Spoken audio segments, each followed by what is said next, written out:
Bien, estos grupos son isósteros de ácido carboxílico porque al igual que el ácido carboxílico liberan un protón bajo las mismas condiciones de pH. Entonces, recuerden que un ácido carboxílico es un ácido que libera un protón a pH 7. Estos grupos que están acá, todos ellos tienen esa capacidad de también a pH 7 liberar un protón. Vamos marcando el protón ácido. Ahí tenemos el protón ácido del grupo sulfónico ácido. Entonces, en el caso de la sulfonamida es el NH, acá también. En el triazol, vamos a darle nombre a estos porque son bien relevantes y se confunden con bases. Este es el triazol. Es un ciclo ácido aromático. El tetrazol también. Este isoxazol, un isoxazol es el que tiene ahí un nitrógeno y un oxígeno. Y el último con el hidroxilo, ese que parece pireno, también es ácido. Todos pueden liberar un protón. Ahora, ¿por qué esos anillos tienen ese comportamiento tan particular? ¿Por qué pueden liberar un protón en vez de recibir un protón? Porque cuando liberan el protón se forma un anión. Y al formarse un anión, dicho anión tiene una extensa estabilización por resonancia. Ya, si me permiten aquí reducirlo para ir acá. Ahí está la explicación formal. Con el caso del triazol que teníamos arriba, esos dos son súper importantes, el triazol y el tetrazol. Entonces vean cómo cuando se libera el protón por parte del triazol que tenemos ahí, se forma un anión y ese anión, ¿qué ocurre ahora? Se estabilizó por resonancia súper bien porque la carga negativa queda principalmente en nitrógeno y los nitrógenos son negativos, electronegativos. Entonces este par electrónico que va a estar ahí se estabiliza por resonancia y ahora puede estar acá. Luego está ahí, ¿no es cierto? Y se estabiliza por resonancia y puede quedar al otro lado. Ah, hice la resonancia ahí para arriba, entonces sería así. Sería la resonancia para acá y este puede retornar hacia esa forma. ¿Ya? Entonces tenemos una muy buena estabilización por resonancia. ¿Qué pasa con el anillo de imidazol? Estos anillos, tienen que aprendérselos, son ácidos, pero si ustedes tienen el imidazol no es un sistema ácido. El imidazol es esa estructura, puede estar conectado a lo que sea. Ese sería el imidazol, y el imidazol tiene un pKa como base de alrededor de 7. O sea, es menos básico que una amina primaria de pKa 9. Una amina primaria va a tener pKa 9. Este imidazol tiene pKa alrededor de 7. Entonces es menos básico, su pKa es más bajo. Él no libera protón, él puede captar un protón. Entonces el comportamiento del imidazol a pH 7 es que va a captar un protón. Este par electrónico puede hacer resonancia y finalmente esto puede captar un protón. Fruto de esa captura protónica, el imidazol quedaría de esta forma, quedaría protonado acá, NH, y con carga positiva. Entonces, ven que es diametralmente opuesto. Ahora tenemos un catión versus un anión, como en los otros casos. Así que no confundir, por favor, los heterociclos ácidos, no confundirlos con el imidazol. El imidazol no forma parte de los isósteros. En otras palabras, imidazol no es isóstero de ácido carboxílico. Imidazol no es isóstero de ácido carboxílico. Ahora, aquí se nombraron todos estos isósteros que están ahí, ¿ya? ¿Podrían haber más? Sí. La teoría ácido-base que estamos empleando, en este caso particular, es la teoría de Arrhenius, que un ácido es la especie que libera un protón. El isosterismo para bases en química medicinal no existe. Así que si descubren que alguien halló un comportamiento básico raro de otro átomo, me avisan, porque hasta donde yo sé no existe. Y todos los fármacos, cuando son bases, tienen una amina protonable en la estructura. Y una amina protonable no es reemplazable por nada. Entonces, mucho cuidado, el isosterismo de base no existe en química medicinal. De hecho, me parece que en la diapositiva anterior, si nos devolvemos un segundito a esa, un poquito más atrás, acá. Ahí está. Podemos tener, entonces, todo esto es isóstero, ya. Isósteros por polaridad, como explicamos recién, por geometría, por tamaño, si es que lo quieren, por ahí está también entre medio, por solubilidad, por capacidad para formar puentes de hidrógeno, o sea, como aceptor o dador, y por acidez, pero dice ahí, no basicidad. Ya, de hecho, pregunta, ¿por qué no basicidad? Porque el único átomo que puede aceptar un protón es el nitrógeno. ¿Conocen otro ustedes en química medicinal que sea fármaco, que a pH 7 se comporte así? No lo hay. O sea, alguien puede decir, pero profesor, el hidróxido de sodio es una base. Ya el hidróxido de sodio es una base, pero ¿usted tiene algún fármaco que tenga aniones hidróxido en la estructura? No, pues no existe. O alguien puede decir, bueno, pero el metóxido de sodio, el CH3, CH2 o menos, es una base muy fuerte. Sí, pero ¿conoce algún fármaco que pueda tener eso en la estructura? Imposible. ¿Ya? No vamos a tener un fármaco que tenga eso en la estructura, porque ¿qué pasaría si un fármaco tiene un alcóxido en la estructura? Se protona inmediatamente, pues eso es una base tan fuerte que toca el agua de una célula o del medio, e inmediatamente recupera el protón y eso se transforma en un alcohol.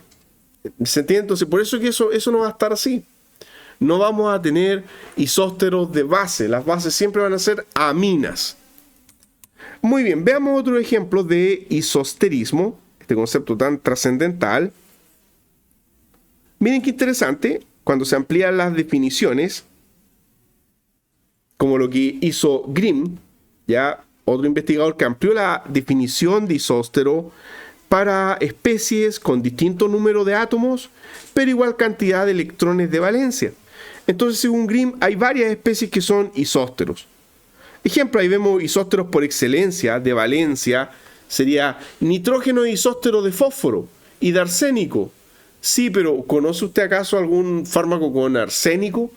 Ninguno, en la actualidad ninguno. Antiguamente inventaron unas sales de arsénico como antibiótico, pero cuando se descubrió la penicilina todo eso quedó en el olvido porque el arsénico, ¿cómo es el arsénico? Súper tóxico, ¿ya? Entonces, pero mire, pero isóstero, o sea, el nitrógeno tiene esta estructura de valencia. El fósforo también. Y el arsénico también. Entonces alguien puede decir, yo en un fármaco voy a cambiar el nitrógeno por arsénico. Es isóstero electrónico según Grimm. Claro, pero está poniendo un veneno dentro de la estructura. ¿Se entiende la idea? Entonces, no vamos a tener nada que pueda reemplazar al nitrógeno y su función como átomo básico. No hay. Veamos ejemplos ya también de isoelectronicidad periférica, así se llama eso. Flúor e hidroxilo. Entonces, ¿podemos reemplazar un flúor por un hidroxilo en un fármaco? Sí, ahí sí que sí. Entonces, si usted tiene un fármaco cualquiera R que tiene un OH, usted puede cambiar el OH por flúor. ¿Qué criterio está aplicando ahí?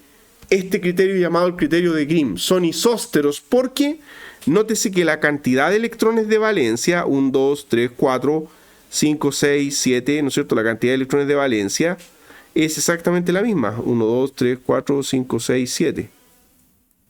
Tienen igual cantidad de electrones de valencia en total, el grupo OH con un átomo de flúor.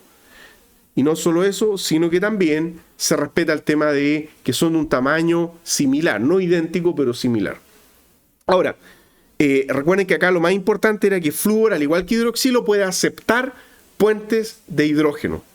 Pregunta, si usted quisiera hacer un isosterismo para lo siguiente. Usted tiene un fármaco, donde dicho fármaco, una de sus interacciones más importantes es que este fármaco puede hacer un puente de halógeno con el carbonilo de la proteína. ¿Qué isosterismo podríamos ocupar para reemplazar el cloro? El cloro, para que haga puente de halógeno, tiene que ser reemplazado por otra cosa que también haga puente de halógeno. Exacto. Bromo o yodo, pero nunca flúor. Flúor no es isóstero de puente de halógeno. Solamente bromo y yodo y no hay más, porque no existen más halógenos que puedan hacer puente de halógeno. Vamos al siguiente caso. ¿Qué ocurre ahora si tenemos una posición ya relativamente restringida dentro del fármaco? Entonces, imaginemos un fármaco ahora donde usted lo que necesita es polarizar un benceno, pero la cavidad es súper estrecha. pero usted necesita que ese benceno sea más polar, que no esté así solito, aislado. Entonces usted dice, ¿cómo lo polarizo sin alterar el tamaño? Bueno, una de las estrategias para eso es que algún protón de la estructura de benceno usted lo reemplace por el único átomo que es parecido en tamaño a protón. Flúor. Entonces, flúor es isóstero de tamaño de protón. Entonces podemos cambiarlo por un flúor. El tamaño va a ser muy parecido, no lo estamos alterando drásticamente y polarizamos el benceno, porque el flúor es electroatractor y nuestro benceno se vuelve... nuestro benceno ahí va a ser más rico o más pobre en electrones. ¿Cómo va a ser? El flúor es electronegativo. Muy bien, entonces va a ser delta más. El anillo queda electropositivo, el flúor está electronegativo. Entonces, conclusión, flúor es isóstero de tamaño de hidrógeno. Tiene el mismo tamaño prácticamente, o sea, la diferencia es pequeña. Es el único átomo que puede reemplazarlo en tamaño. Otro grupo de tamaño similar, aquí hay varios, miren. Ejemplo, si solamente fuese el tamaño lo que importara para cierto reemplazo molecular, usted podría reemplazar nitrógeno por un CH, porque en tamaño son muy parecidos el grupo CH con el nitrógeno. El oxígeno, ¿por qué lo podría reemplazar? Por NH o CH2. El tamaño de un CH2 es muy parecido al tamaño de un oxígeno puro. Y así, flúor por OH, OH por amino, amino por metil, todos estos son intercambiables cuando de tamaño hablamos solamente. Ya aquí el flúor también es medio híbrido porque también se acerca un poco a estos grupos, aparte del protón solo, que es el único al cual podría reemplazar si es solo por tamaño. Y este último es un caso solamente donde podemos ver las moléculas con las valencias completas. O sea, este caso no lo vamos a abordar porque aquí tenemos un metano, o sea, moléculas completas.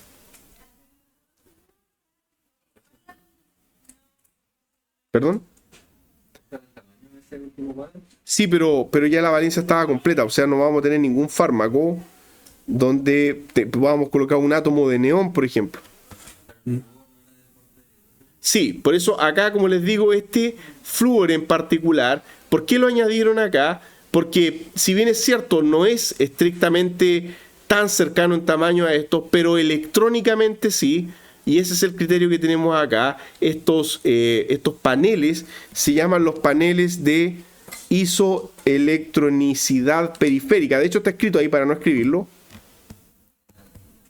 Isoelectronicidad periférica. O sea, 7 electrones de valencia en todos estos casos. ¿Ok? Entonces,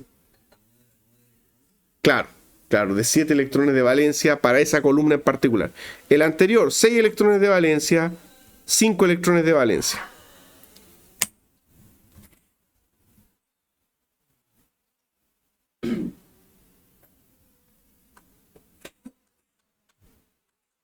Cuando el puente de halógeno no es tan relevante, pero necesitamos colocar ahí un grupo electronegativo puede ser reemplazado por, si usted tiene un cloro en el fármaco, obviamente, aparte de los otros halógenos, podemos pensar en estos de acá.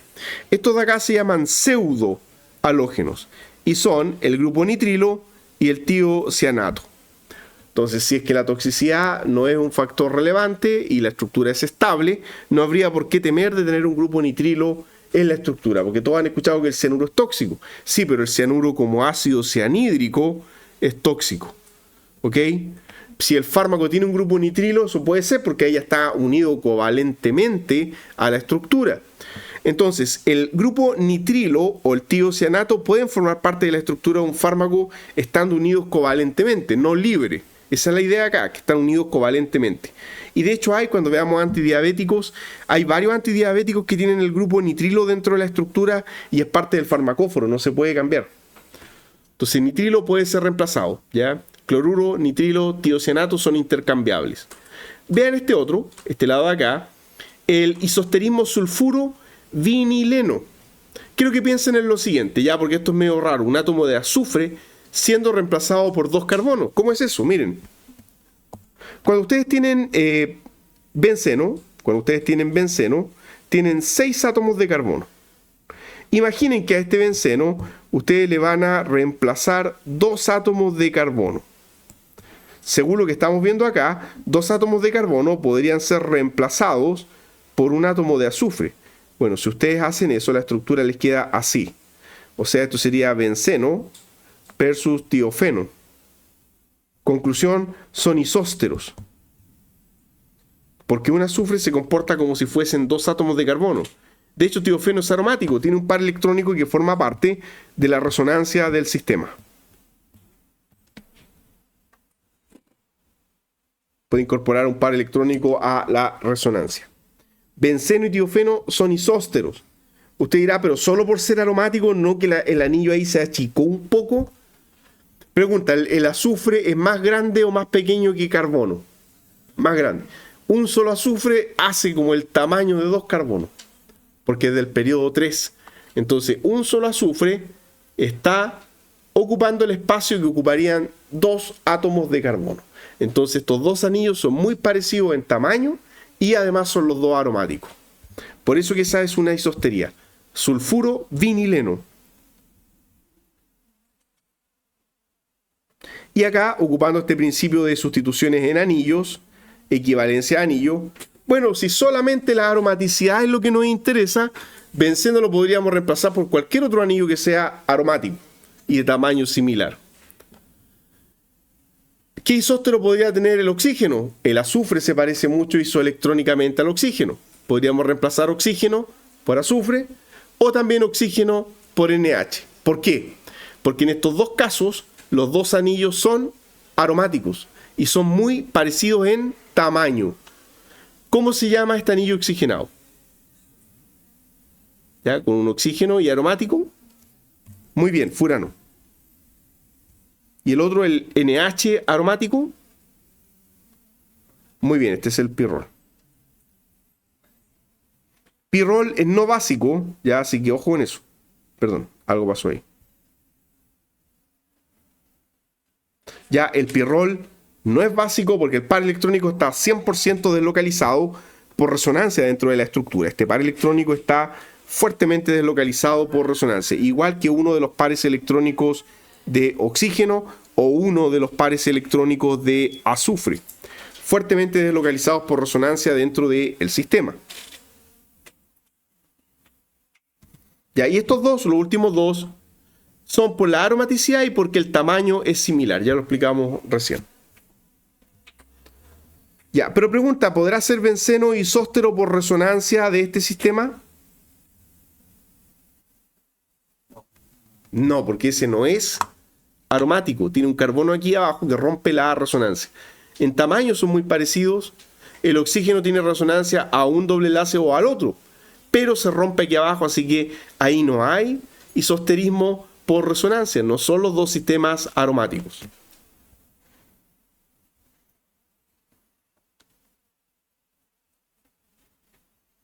Profesor, ¿y si solo necesitamos mantener la polaridad de cierto átomo? Bueno, por ejemplo, si usted necesita en la estructura un carbonilo polar, recuerde, veamos primero esa parte, que el carbonilo, dado la resonancia, el oxígeno carbonílico siempre tiene sobre sí una carga delta menos, porque es fuertemente polarizado por la resonancia que posee. Entonces, ¿por qué grupo podría usted reemplazar un carbonilo si lo que necesita para la actividad es un átomo delta menos por cualquier otro carbonilo? Carbonilo de éster, carbonilo de amida o un pseudocarbonilo. En vez de oxígeno, azufre, por ejemplo. Entonces, tenemos todos estos isósteros para carbonilo. 1. Entonces, grupo funcional acá, este es fácil. Éster, ¿no es cierto? Este es el éster. Ya, el segundo, grupo funcional. Perfecto, el tioéster. Pero veamos los de abajo, de ahí seguimos hacia el lado. En vez de tenerlo así, yo podría tener que mi carbonilo sea esto, un tiocarbonilo. Entonces esto ya no es cetona, es un tiocarbonilo. También está polarizado. Solamente una diferencia, ¿ya? Acá estamos diciendo, si lo importante es la polarización, este último caso también la preserva. Perdón, volvemos ahí al zoom. Este último ejemplo también la preserva. Pero miren, imagina usted que en el fármaco era súper relevante el ángulo de enlace. Entonces, Técnicamente ambos son isósteros electrónicos, pero no van a ser bioisósteros probablemente. Entonces yo añado el prefijo bio cuando digo que el comportamiento biológico tal vez va a cambiar. Porque si el ángulo es muy importante, ¿qué es lo que pasa? A ver, ¿qué disposición angular tiene este carbonilo? Trigonal plano, ya, muy bien, el carbonilo ahí es trigonal plano. Entonces ese oxígeno negativo va a quedar en cierto ángulo dentro de la proteína. Pero en el tiocarbonilo, ¿qué disposición angular tiene este? Este ya no es trigonal plano. Porque el azufre que ustedes ven ahí hay algo que no está dibujado y que también lo posee. Tiene un par electrónico sin compartir que le sobra. Y ese par ocupa un vértice del tetraedro, por lo tanto este es piramidal. Entonces, ¿es isóstero de polaridad? Sí. ¿Es isóstero angular? No, porque el ángulo acá es diferente. Es piramidal el azufre, el carbonilo es trigonal plano. Así que los ángulos van a cambiar, no van a ser los mismos.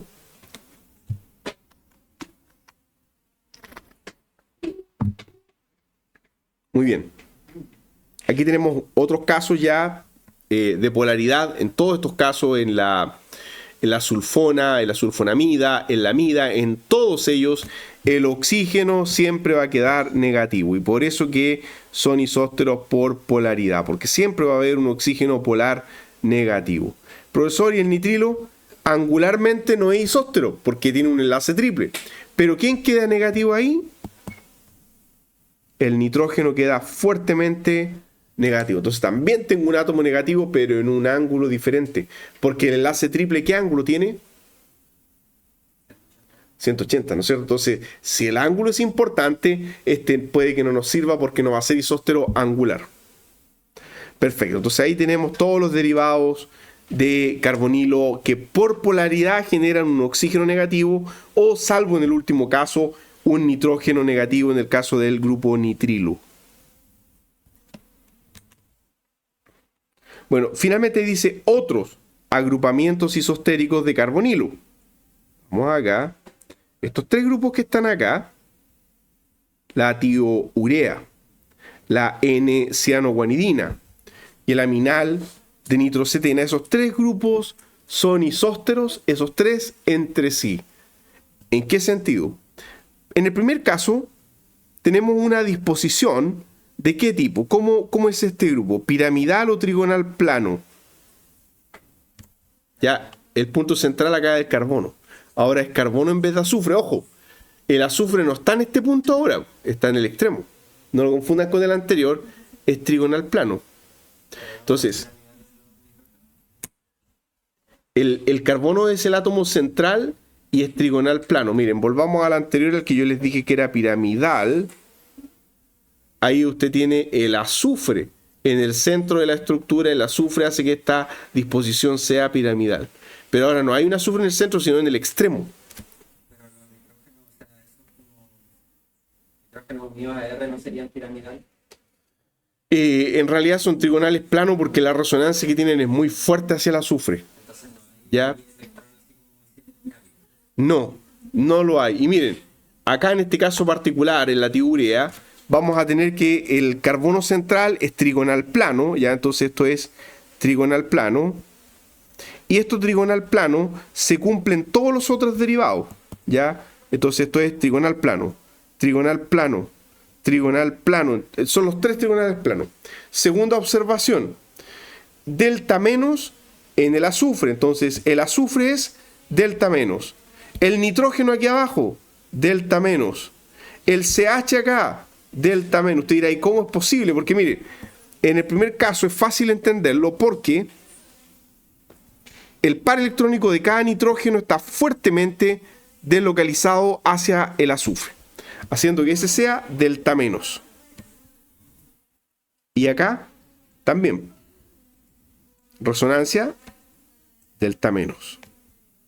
Entonces, observe lo siguiente, esto está en resonancia hacia acá, y el par electrónico va a llegar sobre el nitrógeno, va a quedar negativo, y usted puede decir, ¿y cuál es la necesidad entonces de pegarle este grupo nitrilo acá ¿por qué no dejarlo solo con un protón? También, ¿no es cierto?, se va a ver así. ¿Para qué darme la molestia? ¿Ya? Entonces, el primer grupo es su referente. Usted tiene ahí un azufre. Este azufre es básico, es ácido, es neutro. Es neutro. Este azufre va a estar neutro a pH 7. No se va a protonar ni deprotonar. El punto es que si usted no tiene este nitrilo acá, si usted ahí tuviese un protón, dibujemos un protón, o sea, borramos esto, ¿no es cierto? Y si usted ahí tuviese un protón, el problema es que ahora usted tendría un grupo funcional guanidina. Y una guanidina es básica, súper básica. Y si es súper básica, ¿qué va a ocurrir?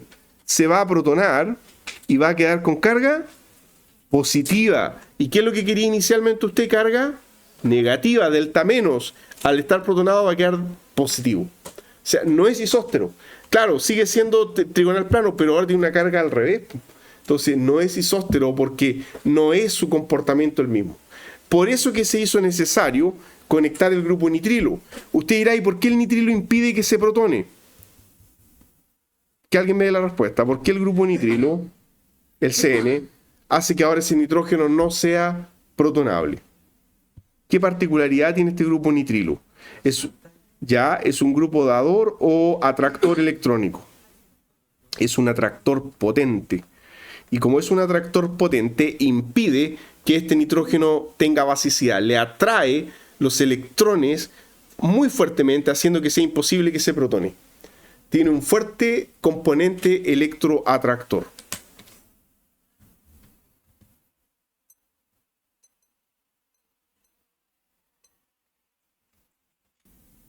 En el siguiente tenemos, en vez de un grupo nitrilo, un grupo, ¿cómo se llama eso? Muy bien, tenemos un grupo nitro. Entonces, otra vez la misma pregunta. Profesor, ¿por qué tenemos que tener un grupo nitro en la estructura? ¿Por qué no podemos tener cualquier otra cosa ahí? ¿Por qué no puede ser un alqueno común y corriente? Ya, ahora la respuesta no viene por el tema de la basicidad, porque mire, si usted tuviese un alqueno, borremos ahí, un alqueno no es básico, ya, así que no hay riesgo de que eso se protone, porque los alquenos no son básicos, ¿no es cierto? Usted tendría CH ahí. Ya, entonces no es que se vaya a protonar, pero ahí habría otro problema. Mire, más que el tamaño, observen lo siguiente. Exacto, sí. Ahí viene la cosa. Mire, la polarización acá queda sobre el átomo de azufre. El azufre es electronegativo, puede recibir muy bien el par electrónico, o sea, esto está fuertemente polarizado, haciendo que la carga negativa quede bien acá. Acá el nitrilo contribuye a ello, atrayendo los electrones hacia acá, haciendo que esto no se protone. Pero si usted aquí no tiene nada, no hay nada que esté tirando, por así decirlo, los electrones, para que ocurra esta fuerte resonancia que genere el fuerte polo negativo sobre ese carbono. Entonces tenemos que colocar ahí un grupo nitro para que ese grupo nitro tire los electrones así, generando el polo negativo en el carbono. ¿Ok? Tira los electrones, es un grupo electroatractor y por lo tanto vamos a tener el delta menos sobre el carbono. ¿Ya? Es similar al caso anterior. Claro, solamente que ahora no nos preocupamos por la basicidad porque un carbono no es una base. ¿Ya? Veamos algunos ejemplos para ir culminando esta materia.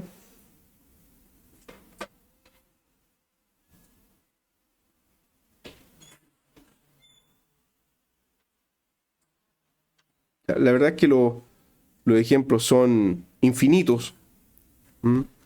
Mire, ahí tiene aminofenazona, un antiinflamatorio antipirético que fue transformado para dar propifenazona, también antipirético. Para allá. Dice isosterismo nitrógeno por CH. ¿Dónde estuvo el cambio? Ahí. Entonces, pregunta, ¿es importante que haya un nitrógeno básico ahí arriba para la actividad? No, ¿no es cierto? Ambas estructuras sirven. ¿Qué isosterismo hubo ahí? Dice N por CH. Entonces, isosterismo de tamaño o isoelectronicidad periférica. Son dos grupos de similar tamaño y con igual cantidad de electrones de valencia. nitrógeno tiene 5 electrones de valencia, un CH, el carbono tiene 4, pero más el H5, también 5 electrones en total. Se llama isoelectronicidad periférica. Así que acá pudimos hacer el cambio porque no era relevante el tamaño. Pregunta, ¿qué pasa si alguien hubiese querido hacer isosterismo de quiero cambiar el nitrógeno por un oxígeno? ¿Cuál sería el problema ahí? Claro, y por lo tanto no vamos a tener, perderíamos un metil. Porque si usted pone un oxígeno, el oxígeno no puede tener 2 metiles unidos al fármaco, ¿ya? Se perdería un grupo metil, la estructura cambia drásticamente, ahí ya no hay isóstero. Ya, vamos al siguiente ejemplo. Procaína versus procainamida. Primer caso, la procaína es un éster.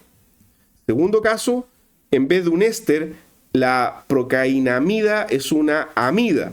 ¿Cuál creen ustedes que tiene mayor tiempo de vida media? ¿Cuál resiste más la ruptura hidrolítica? La amida, muy bien, este tiene mayor tiempo de vida media. ¿Qué isosterismo acá? Polaridad, porque aquí tenemos que este es delta menos por la resonancia del oxígeno, y acá también el par electrónico, ¿no es cierto?, está en resonancia. Hay un isosterismo de polaridad. Se preservó un carbonilo por otro carbonilo. Carbonilo de éster por carbonilo de amida. La polaridad es la misma, no se ha invertido, no se ha cambiado. Por lo tanto, son isósteros. Un éster isóstero de amida. Tercer ejemplo. Cambiamos el oxígeno por nitrógeno. Acá lo único que importaba era que el ángulo del sistema no cambiase. El oxígeno genera un ángulo muy parecido al ángulo que genera el nitrógeno. Pregunta, ¿pero el nitrógeno que hemos añadido altera las propiedades ácido-base de la molécula? ¿Se vuelve ahora una molécula básica protonable? Al colocar este nitrógeno acá en la estructura, que tiene un par electrónico ahí. Tiene un par electrónico, pero el carbonilo que está al lado, eso no es una amina, por lo tanto, no altera las propiedades de ácido-base, ¿ya? Siguen teniendo la misma disposición angular, son isósteros intercambiables. Pregunta, ¿cómo se llama en el último ejemplo? Sí, que nosotros marcamos directo, miren. Imaginen que el grupo funcional, ahí dice hidantoína, claro, porque todo el anillo se llama hidantoína, todo ese grupo completo, pero si el grupo funcional fuera solo eso, ahí hay un carbonilo más, por eso se llama hidantoína, pero si no estuviese el otro carbonilo, ¿cómo se llama ese grupo funcional así? Empieza con U, urea, muy bien, ¿ya? Ahí dice hidantoína, insisto, porque hay otro más ahí que hay que considerar lo que forma parte del grupo funcional. Ya. Antitumorales, y aquí hay dos. Estos se llaman antimetabolitos, engañan a las células, haciéndose pasar por bases nitrogenadas, truncando el proceso de multiplicación del ADN. Un grupo OH por un grupo SH. Un grupo hidroxilo dentro de la estructura. Ya si lo desarrollamos, recuerden que el grupo hidroxilo tiene un ángulo ahí con el protón hacia afuera, tiene un ángulo menor a 109,5 y realmente ese ángulo es de 104,5 grados, entonces sale ahí el protón en esa disposición angular. El azufre, ¿cómo es? El azufre es exactamente igual desde el punto de vista de su valencia, por lo tanto también sale un protón en la misma disposición angular, parecido. Entonces ahí tenemos otro isosterismo OH por OH. El OH es neutro, no se protona ni deprotona, el SH tampoco. Ahora, el pKa del OH es 10 o un poquito menos. ¿Cuánto es el pKa del SH? ¿Qué creen ustedes? ¿Es más o menos ácido? Es más ácido. Este protón es más fácil de retirar porque el anión, ya cuando retiramos el protón, el anión se estabiliza mejor porque el azufre es más grande, estabiliza mejor la carga negativa. Así que ese protón se vuelve un mejor grupo saliente. Más alto, ¿no? Sigue siendo, claro, no se va a ionizar. Dudo que se ionice a pH 7. Se lo podríamos calcular porque, mire, me hace entrar la duda solamente esto.